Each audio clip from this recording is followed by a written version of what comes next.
Hello, Sadie. Hey, how are you guys? Hi, Sadie. Doing well. I'm doing well. How about yourself? I'm doing good. I like your kind of Native American print tapestry. That allows me to look straight ahead instead of off to the side as I usually do. Mm. So let me see whether I can share my screen.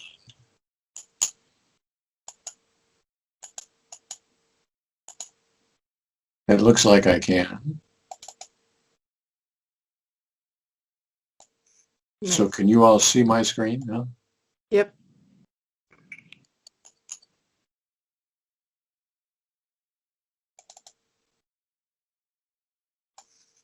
And Sadie, you've never been to one of these things before. So basically what we're going to do is we're going to go through the samples. Probably we're going to skip day one because we never believe anything that anybody ever says on day one. And so we'll probably skip day one and go to day two. And then our task is basically to recreate or re-enliven. Recreate is a little bit of a misnomer, I think, but to recreate, and then we will write a brief description of what we think we have found. And there aren't any particular rules about this except to try to do it as well as we can do it. And sometimes that means going back to the video. In your case, we actually have a transcript. Very often we don't have a written transcript, but since we've got it, we could go back to the transcript if we want, try to sort things out. We don't have to decide anything at any time. We can put a question mark into our description and say, well, wait, there seems to be something going here, but we should go look at it, or we should wait until later, or whatever. The object is eventually to try to say something with fidelity about Sadie's experience in the 8 days worth of sampling that we've done. And maybe, I suppose at the extreme we could get to the end and we say, I don't know what the hell we're talking about here. That would be okay. Or we could start at the beginning and say, well, this is really clear all the way along. That would be okay too. But the chances are good that it's probably somewhere in between.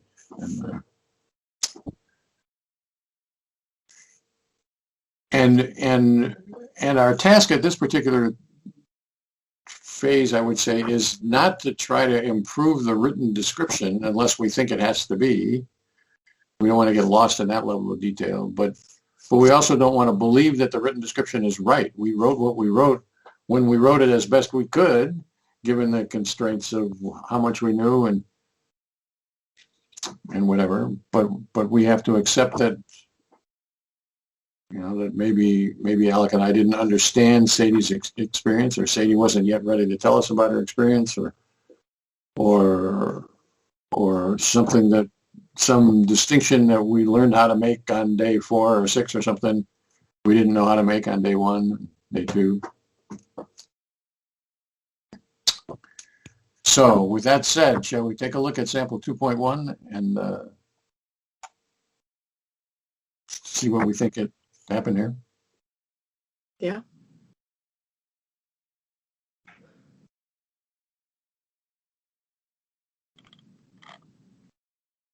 So I think actually the summary of the experience is just those first 2 sentences, huh? I think that's right. So everything that comes after this is comments that Alec and I made to each other. Basically. And that ultimately went in the transcript as well. Right. Yeah. So what I'm going to do is I'm going to copy this, because what we generally do is at the end of each one write a description of it, but I don't want to track the changes about this. And so we write the description, and we generally write it in green because that's what we do. Well, we put the caption in green, which I think in this case would just be visual sensory awareness. Yeah.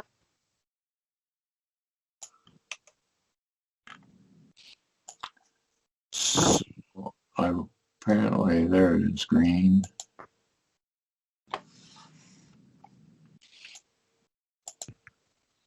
So like that. Yeah. Generally, we use a brighter green.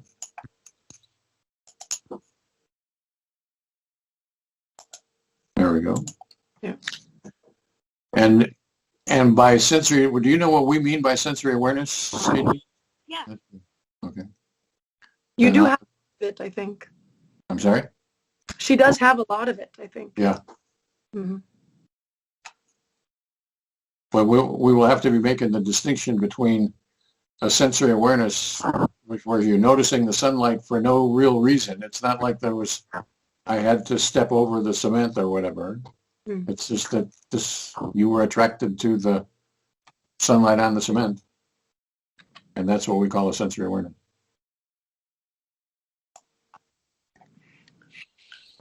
Okay, on to number 2. Yes.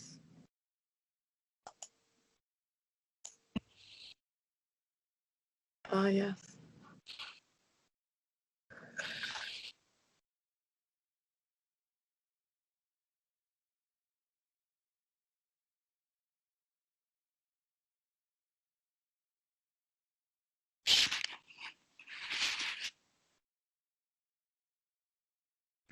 So this is inner speech in an interesting way because she is both parties and it's her and the editor. But it's also the first example of possibly a single wordedness. But I think it was a little early for us to understand that.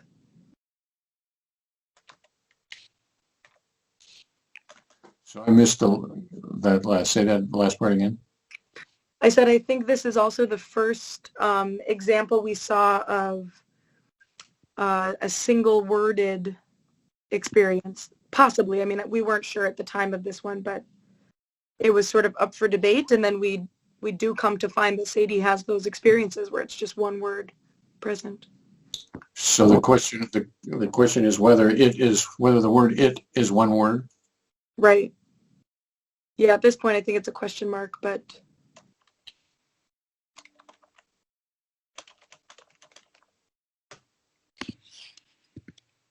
Why not? yes.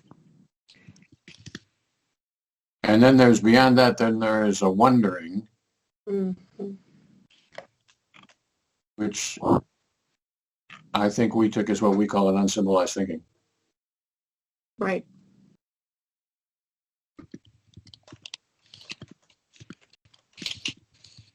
Why not?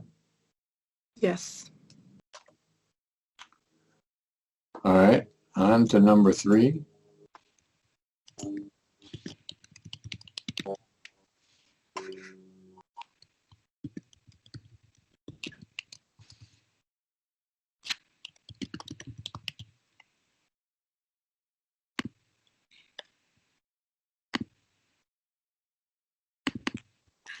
And I guess I'm motivated to say to you're invited to be a contributor here, and you of course have a perspective on this stuff that we don't have. You were there for the experience, but we do not believe that gives you infallibility.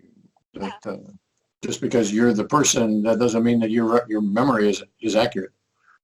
So if we wonder, if we question something that you would say, you shouldn't take that personally. We think nobody's infallible. We're not infallible. The person doing the stuff isn't infallible. We're all doing the best we can. We're all with the limitations that we've got. Well, I don't remember any of these things, so.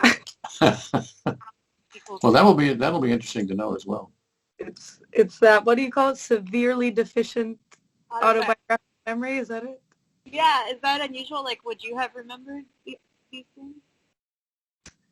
I did a good deal of sampling, and I did often very much remember the experiences, even months later. I mean, not in a I'm reliving them way, but it pretty quickly come back. I can remember where I was and little details. But I would say there is variability. I would say most people do remember, but some more than others. But I also would say that we haven't done a systematic study about that. Yeah.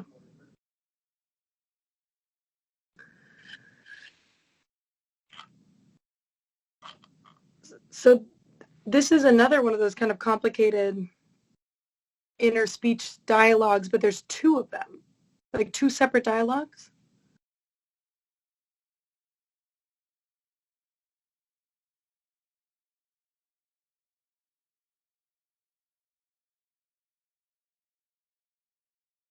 Is that what, or like same words but two groups of people? What I remember about this is that there's one set of words going on, but the words have two different meanings. The words mean one thing to one group of people and another thing to another group of people. Is my recollection correct about that? That sounds right. Yeah.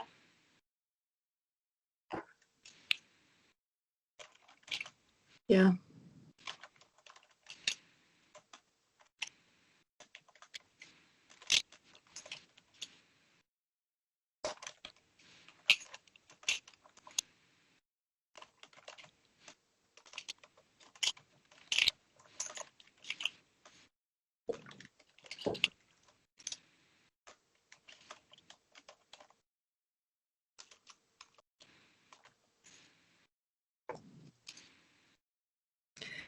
And there's also a physical presentiment of speaking, like a faint feeling in her mouth as if she were about to say two. What does presentiment mean? What's that? What does presentiment mean? Inkling. Oh.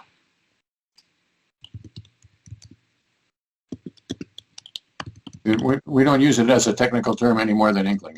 Got it. It's a hinty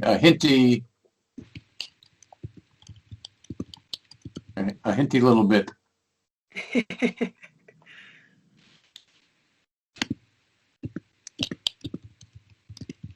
On to number 4.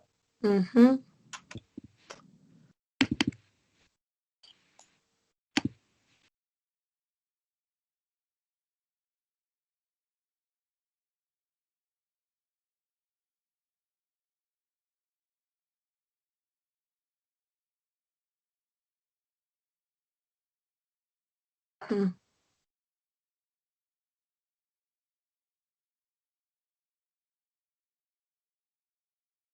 So this is the first part of it is a fragmentary worded thinking.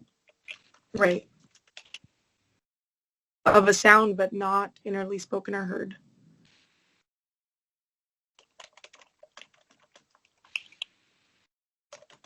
And the second part brings up our diagram of nothingness, I think. Right, I agree with that. Yeah.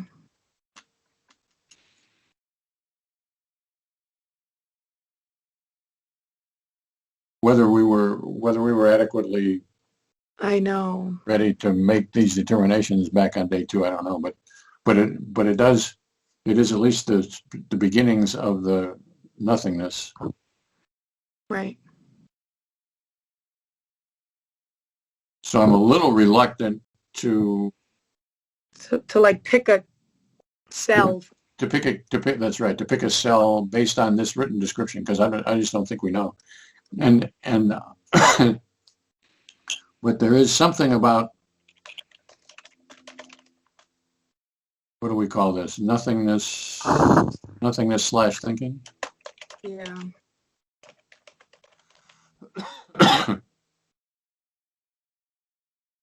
I do always kind of marvel in these green meetings at how the things that become very complicated down the road, like this nothingness dimension, they were kind of always there, you know, like you said, we weren't adequately ready to define it on day 2, but we're still picking up on it.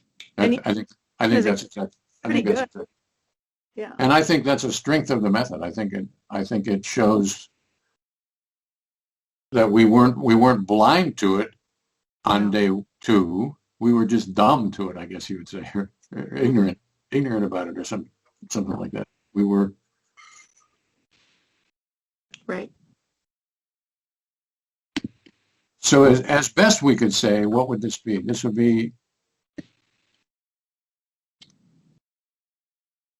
She experiences herself as engaged in something working out. This is Yeah. I have the experience, Yes. but I don't know what it is. Right. And so in this picture, if we use my thing, I have a sense of something. So we're in this row, Mm-hmm. but I don't know what it is. So we're in this column. So we would put it into cell. What do we Two. call it? Cell It looks 2. bird 1, 2. Yeah. And so what I did about this, I tried to bring the something churning and nothing churning back into here. But let's call this type 2 with a bunch of question marks. What do we? Yeah. And we'll have to make up numbers here if we get into these cells. Okay.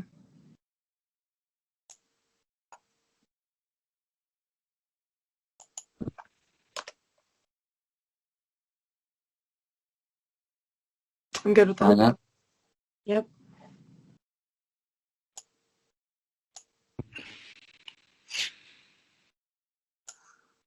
All right, number 5. Mm-hmm.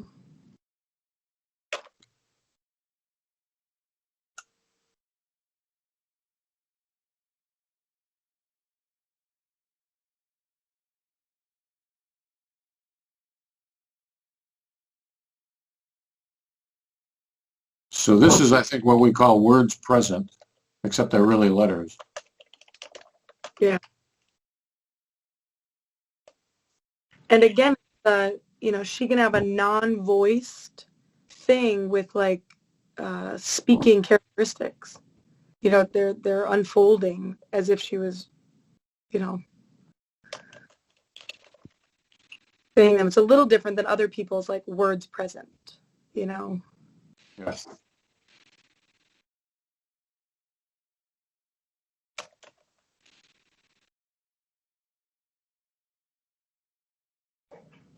And then it looks like another unsymbolized kind of thinking, though I wonder if we were maybe a little more definitive about that on day 2 than was warranted.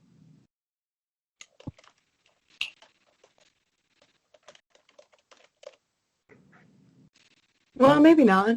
Sounds like she knows what she was wondering about. I agree. Okay. Onward. Mm-hmm. Well, I'm covering up the comments. I should leave the comments open to us.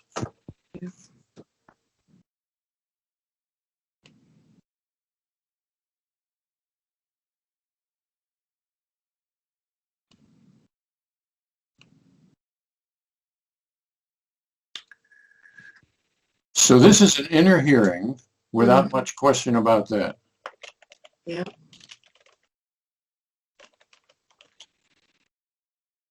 But it's not accurate. That's what we decided was that where it seems to her that it's accurate, seemed to Sadie that it was accurate, that she was accurately recreating something. That wasn't really the case. Right.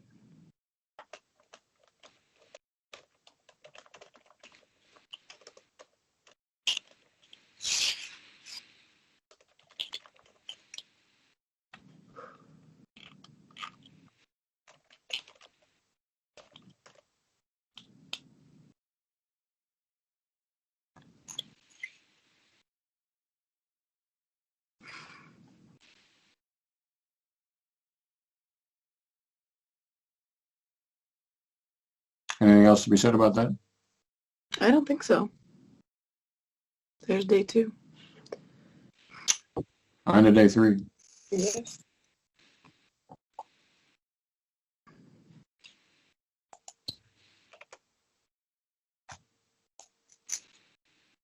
Here's a nothingness, one of those.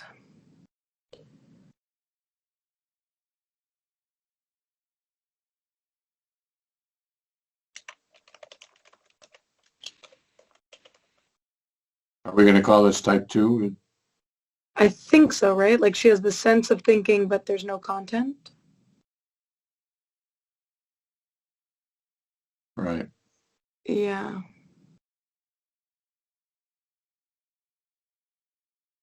I think so.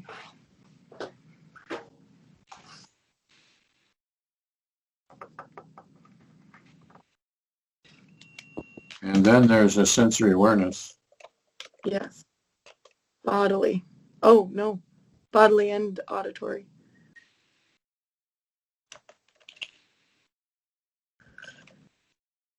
Did I write down what the previous sensory awareness was? The first Yeah. one Yeah. was visual. Yeah. Okay.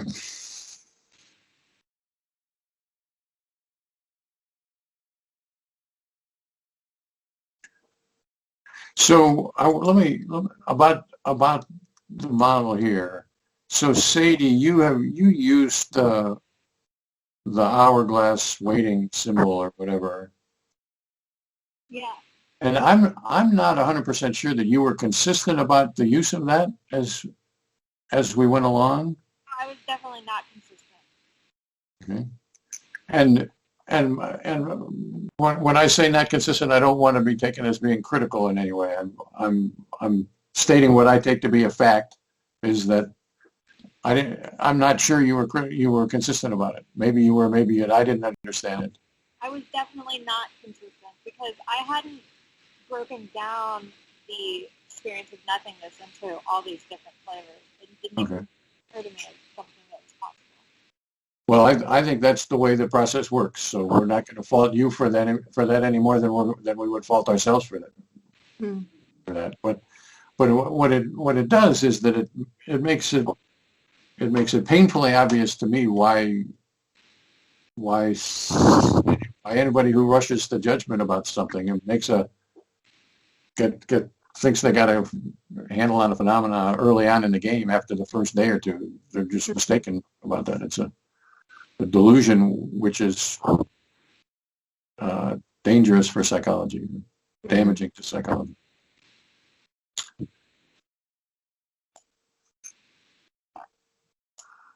Yeah, I've been thinking of neuropsych folks or neuroscience folks, I suppose, and all of the interest in like the default mode network, which is basically is similar to this, right? Like it's like your brain baseline. It's like when you're doing nothing, right?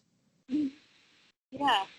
And this level of gradation and how Sadie can have a nothing, but it's going in this direction, or a nothing, but it is a sense of something, just there's no acknowledgement of that. Right. I've written one paper about the default mode network, I think, and it makes a little bit of that point, but I do think there's huge individual differences of what's going on in the default in experience while people are in the resting state, basically. Right. Sadie's resting state is way different from mine, is way different from yours. Right. And there's no reason to believe that Sadie's neurons are doing the same thing that my neurons are doing, that your neurons are doing, while we're reclining in the scanner waiting for something to happen. Right. But you got to give the neuroscientists credit. They're at least interested in it. They're working at it more harder than most of psychology, I think. Yeah. Not hard enough. Yeah. Number two. Number two.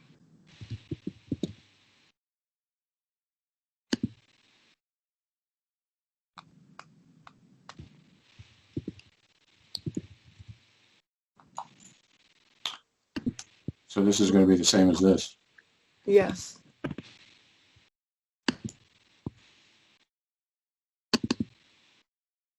And then a reading without inner speech, word by word. Or I guess it's a seeing. She's just seeing the word.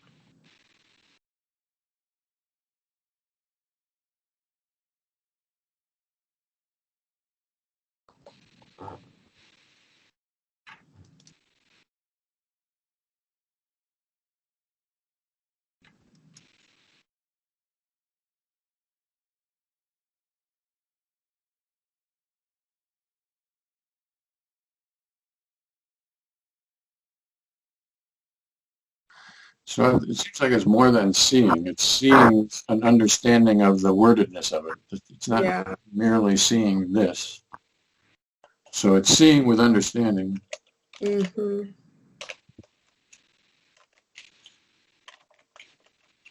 Word by word. Yeah.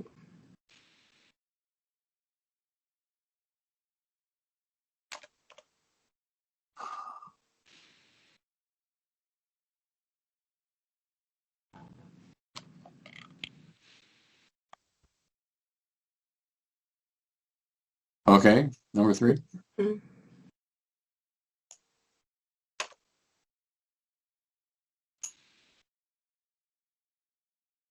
So the same as this? Yeah, another.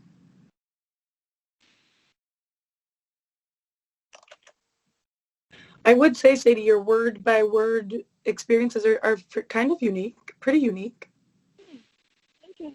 We've seen it before, but it is kind of an odd thing to believe that a person is reading with comprehension and they can somehow apprehend it just one at a time. It's interesting. Yeah. I did write about it in my book with Marco Caracciolo. Mm. Have you seen that book, Sadie? No. What's it called? A passion for specificity. There you go. Thank you. Wow, that's such a perfect name for a book by you. It really is.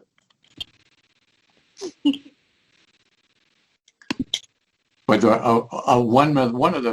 are several themes in that book, but one of the themes is that whether word by word experience exists. And Marco is a literary critic, and he basically said that couldn't possibly be. And I agree with him. Even though I thought it was super weird. so you broke up with it. Say that again. Sorry, I kind of agree with him. It doesn't make any theoretical sense to me at all. It doesn't make any theoretical sense. It doesn't matter whether it makes theoretical sense. That's the whole point of this exercise. Yeah. But when I wouldn't want to spoil the punchline, but that there are some twists and turns in the plot when it comes to Marco's apprehension of word by word experience. Oh. And the plot makes it seem like this is a work of fiction, which it isn't. It's a conversation sort of in the same spirit as the conversation that we are having. We're trying to make some sense out of what goes on in our experience. Yeah, I'll get that book. You can find, if you go to my website and click on it, you can read the first 20 or 50 pages or something like that on my website. I don't think it gets into this particular issue, but it'll tell you whether you're interested enough to track down and read more. So is that all there is about number 3? Yep.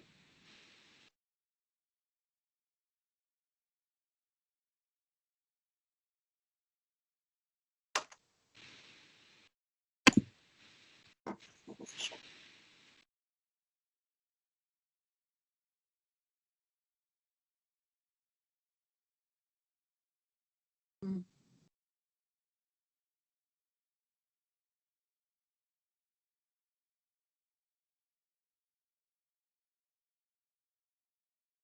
So I guess this is in the thinking, understanding arena. Yeah. It's like emerging out of the more inchoate ones.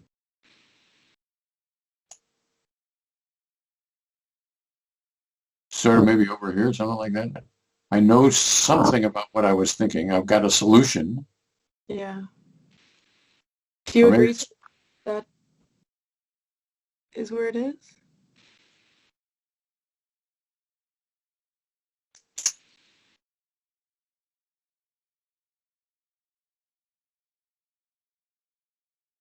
It seems like the aha is more than just a sense. That is fully there. So I would put it in the top.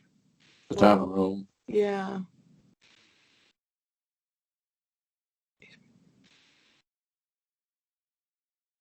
The details are not present. So somewhere maybe 3.5. Yeah, right. Somewhere in there. Does that make sense to everybody? Mm-hmm. So we're going to call this thinking apprehension type 3.5.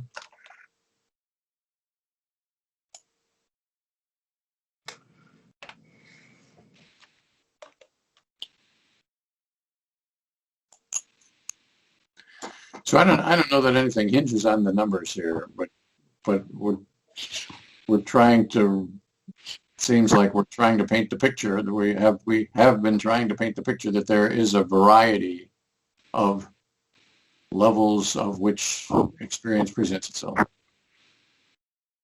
And when we're done, we're going to want to write a description of what that's like, you know, in plain English, and these are sort of data points. Mine is that, well, a 3.5 is going to be, well, we're sort of halfway between here and here. What does that mean? And Right. then we can go back and try to make sense about that.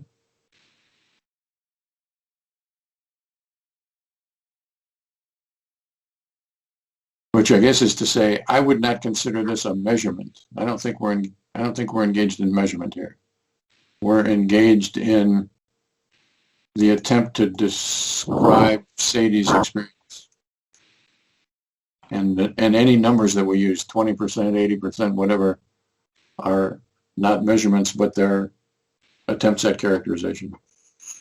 Right.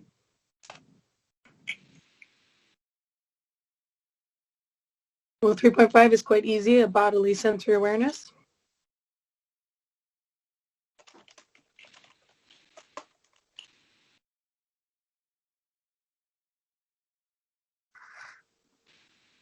Combine it. We happy with that? Yeah. Sadie, we put in brackets anything that is not directly in experience. I don't know if we ever said that, but it is sort of relevant because I notice myself skip over all those things and you maybe wonder why. I don't know.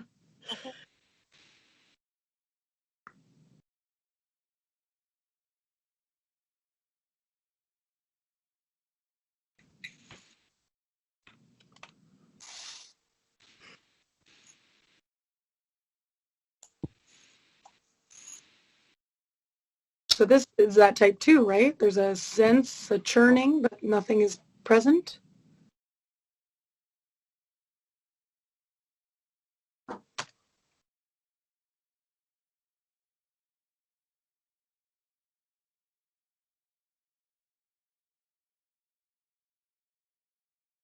And then we've got the word present really letters kind of a deal. Yeah.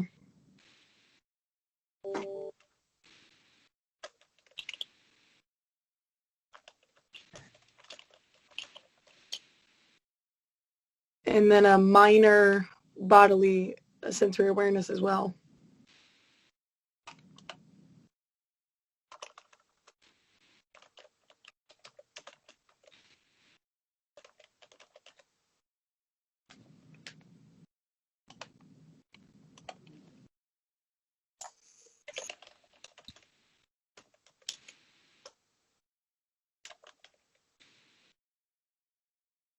So is really this is an I of is?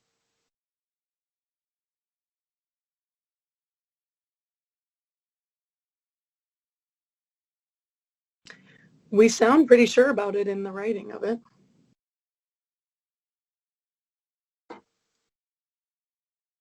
So this I'm typing on the keyboard and I'm about to type the is, and what's present to me is the letter I. Right.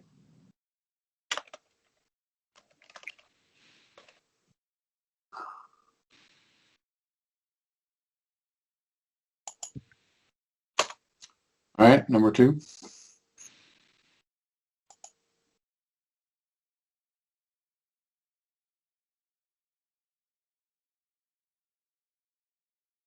So there's the word portion present again.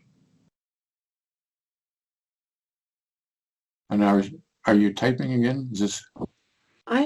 We didn't say that.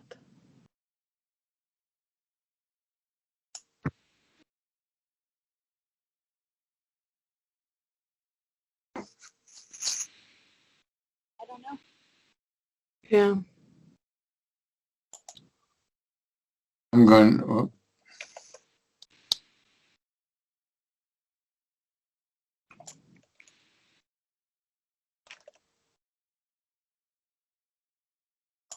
I'm going to highlight this Yeah, as a maybe. and leave us a note to check the transcript. Yeah.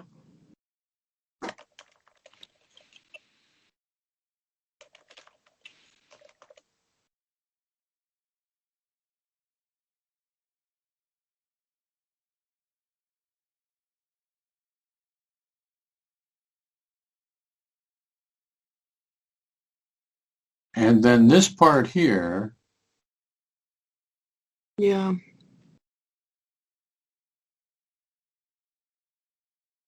I think, is what we have been calling a sensory awareness,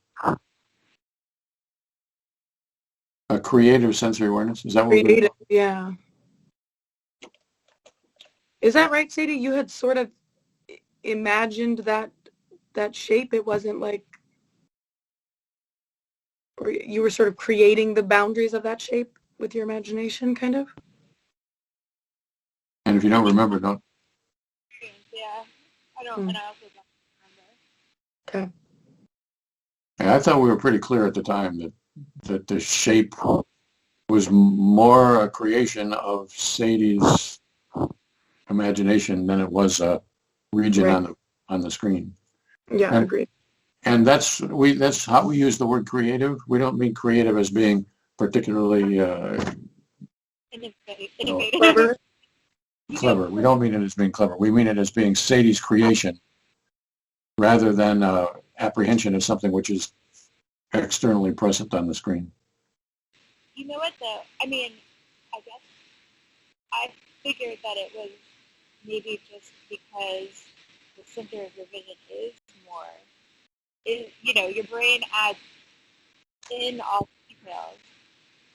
You know, if we actually saw how we saw, obviously, it would just be clear at exactly what you're looking at, you know, fuzzy all around the edges. And so maybe, I think I'm being sort of strikingly uncreative compared to most people in this context. Well, so it's sort of hard for me to hear Sadie. Is it hard for you to hear Sadie too, Alec? A little bit. Not terrible, but a little bit worse than your sound. Okay. So I'll try again. So I think I got the gist of what you were saying. So I agree. All perception is creative. So there's no question about that. Nobody ever sees the real world the way the real world is. I'm accepting that. But there are degrees of creativity, I guess you would say, I think. And I agree. But I would think that I'm like being less creative than most people, since I am maybe actually experience my vision in a way that's more in line with physiology. Well, I would have to think about that. Mm-hmm. See, I guess what I would say is, if you all can see this portion of my screen, I think. Mm-hmm. What I took Sadie as being is she was somehow seeing I see a train, and the train is made up of this white space here. It's a train, here's the engine, and it's going that way, whatever. I would say is a creative thing. It's not the natural way to see what this white space is. Right. So I think that's how we use the term creative. And that's more or less what I took you to be saying wherever this one was. This portion here. Yeah.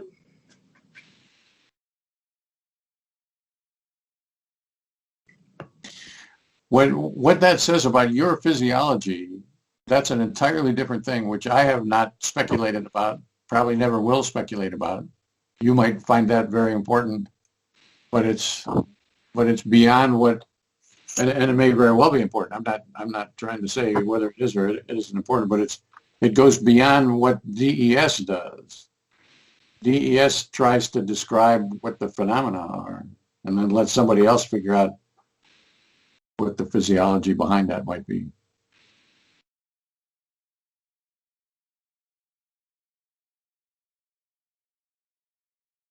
Yeah. And then there's another one of these thinking things. Yeah, we say it's the same as 4.1.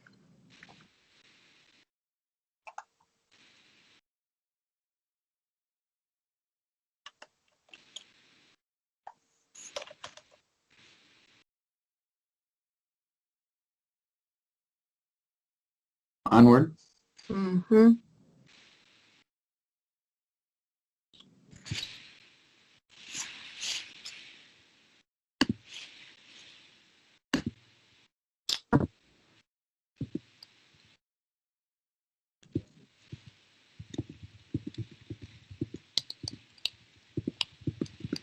So this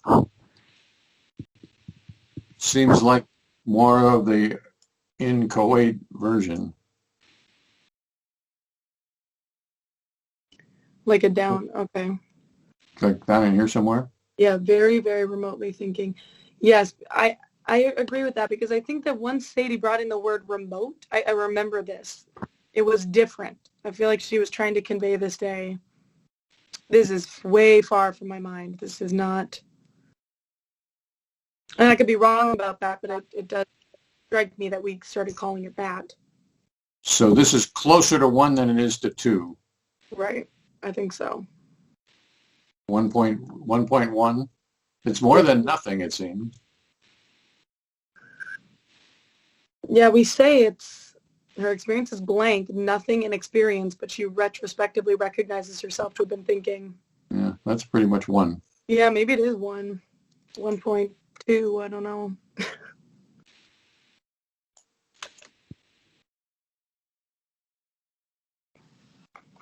And then she's got a visual sensory awareness as well.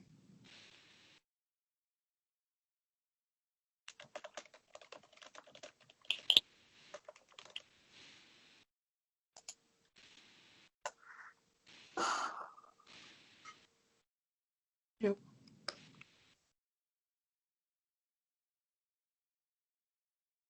And I would add to that that this visual sensory awareness is about the characteristic of the words, not the wordedness, which is what I, in my thinking, call a denial of words.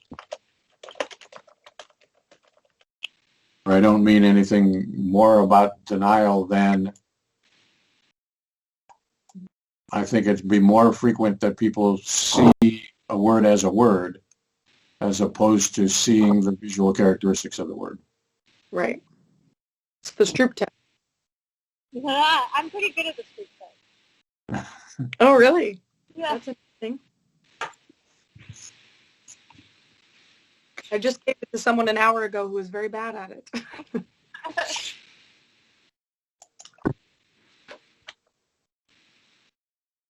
It might be interesting sometime to do a DES study of the Stroop test, because I'm guessing there's a lot of different ways to be bad at the Stroop test. Mm-hmm.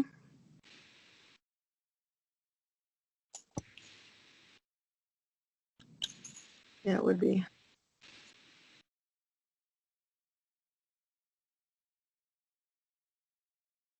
So this next sort of a spatial, atmospheric awareness or something.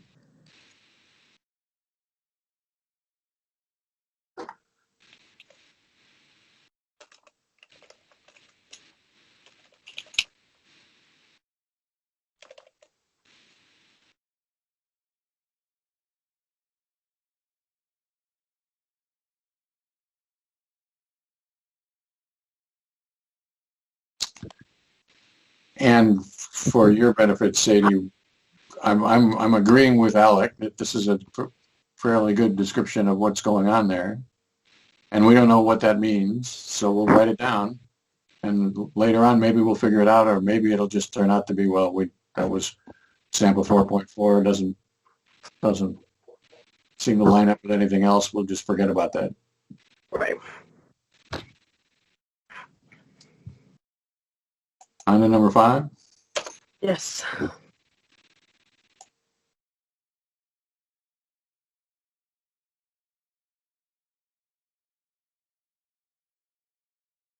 What have we been calling the inner word portions? Worded thinking. And this one's actually of a sound.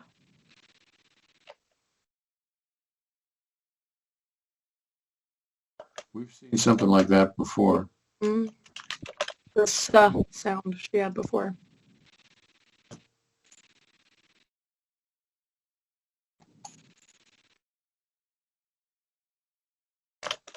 And then there's a sensory awareness. Yeah, visual.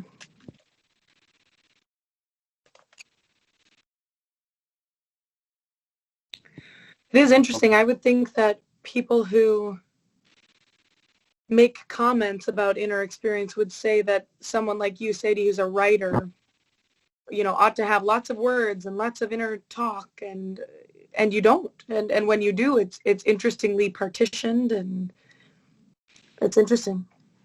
It's not what they would say about verbal people. Yeah. Most other writers do say they have a lot of inner talk. Right. They tend to say they do too. Right. And I think they don't know what the heck they're talking about for the most part. They might be right, but they might be totally wrong as well. Right.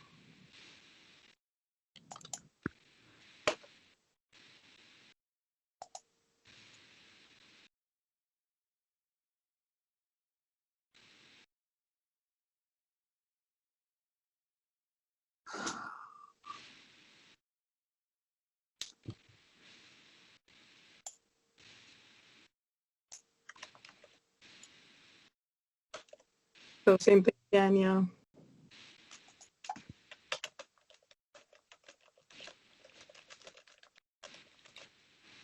This is the same thing, right?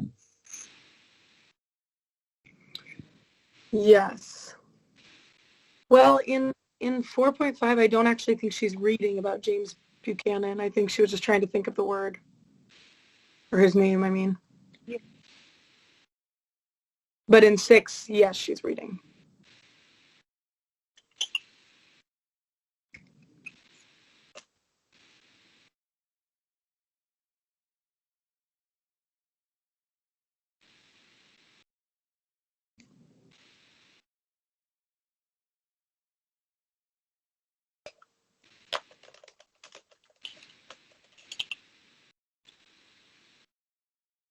I agree. This is a little bit misleading. Yeah. But this one here is a good example of what is a fairly unusual thing for Sadie. We don't see this kind of granulation of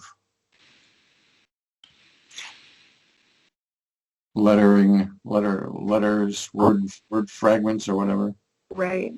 That's pretty unusual.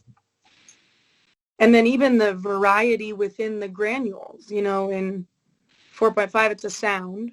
In 4.6, it's a word portion.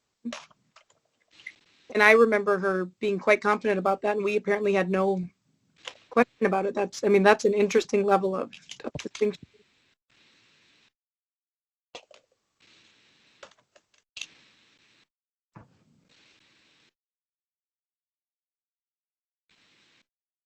And then we have I think, a type 2 kind of thinking, nothing going on here. Right.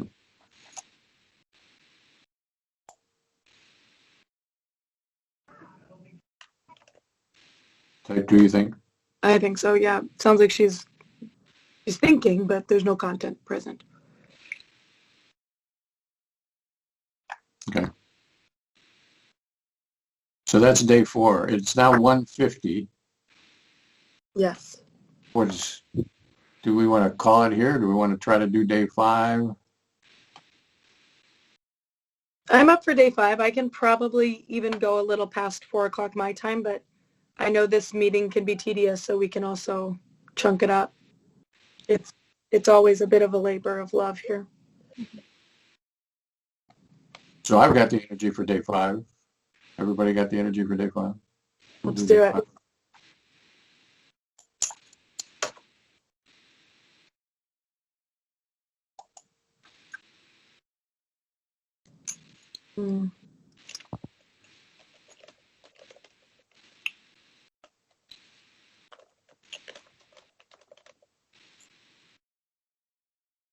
I thought that experience, this strawberry experience, was interesting. It was like the denial of taste, you know?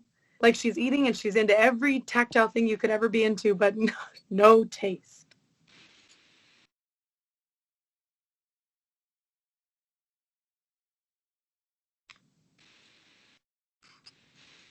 I agree.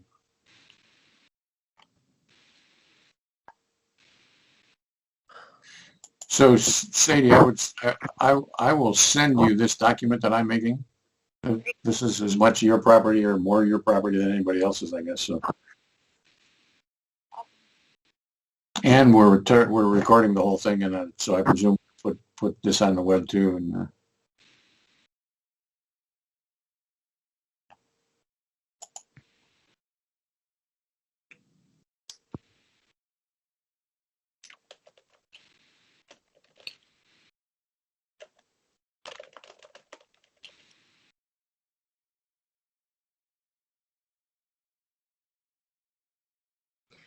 So we've got mostly nothing going on in this experience, I think.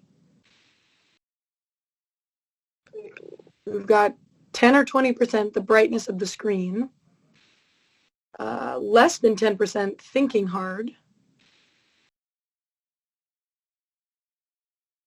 and the other 80%, 80 or 70 or 80% are unaccounted for in the description, which I suppose means this is one of those where whatever is going on isn't using up all of your experiential energy, I think.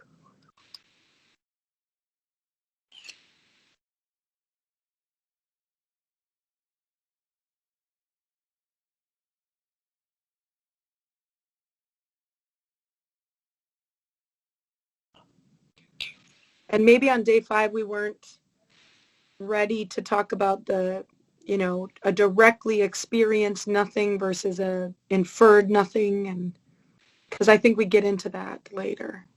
right. So it could be that this is a type 1. Yeah. But we haven't worked up the nerve, the collective nerve to talk about that.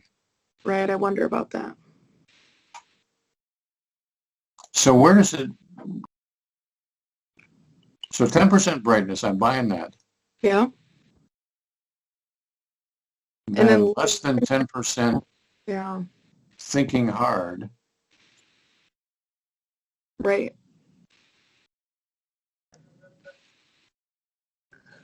I think that I was just being bashful about it being nothing.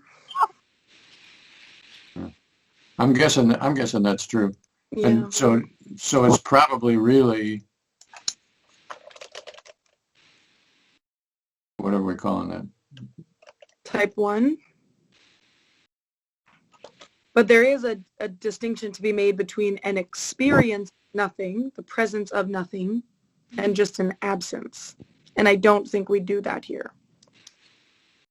And I'm not sure we ever have really nailed that down, have we? No, yeah. Like a real honest to God cell 1. I've got nothing in my experience, and I don't have any knowledge about what I'm doing. That would be like nothing. Yeah. Right. And if there's an experience of somehow thinking, that would be moving away from 1 in the direction of 1.1 or 1.2 or something like that. Right. And I'm guessing that happens, but I don't know that we ever, or I don't even know whether it's possible to differentiate that. I've written in the past that I think it's difficult, if not impossible, to distinguish between little or nothing and nothing. Right. Right. When you're down in the weeds, you're down in the weeds, and you might as well just face up to it, I think. Yeah.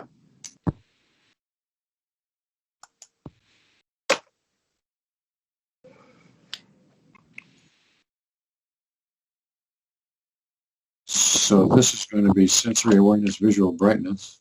Mm-hmm.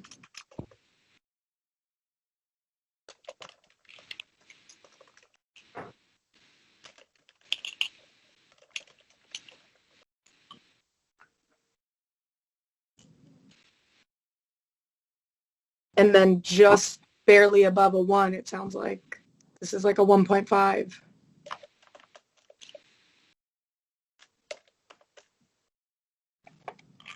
So.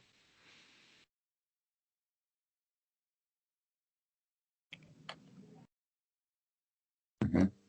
Mm-hmm. All right. Good. Well, that gets us halfway, basically, maybe slightly more than halfway. Yeah, just 3 days So, left. so I would say we should probably call it a day for this and figure out when we're going to do it again, or you want to do that later? We can try to figure it out now, or we can email about it. It's up to, I've got my calendar in front of me, so I can. So you might be the most problematic calendar-wise. I know. I'm in high demand.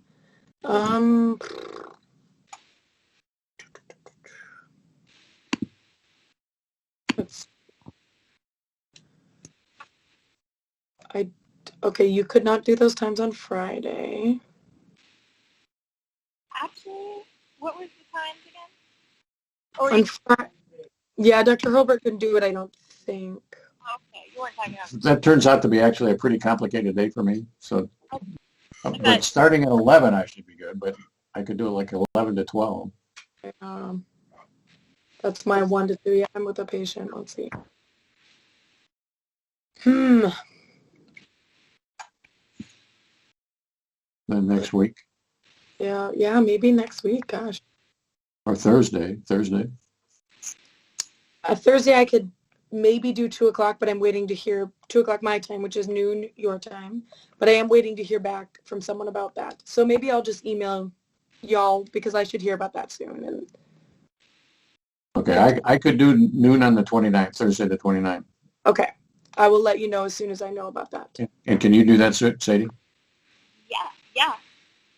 All right. Okay, I mean, definitely get it done in, I'm guessing, 20, 30 minutes. We'll have 3 days left. But then there's probably some discussion to be had, too. Right. Yeah.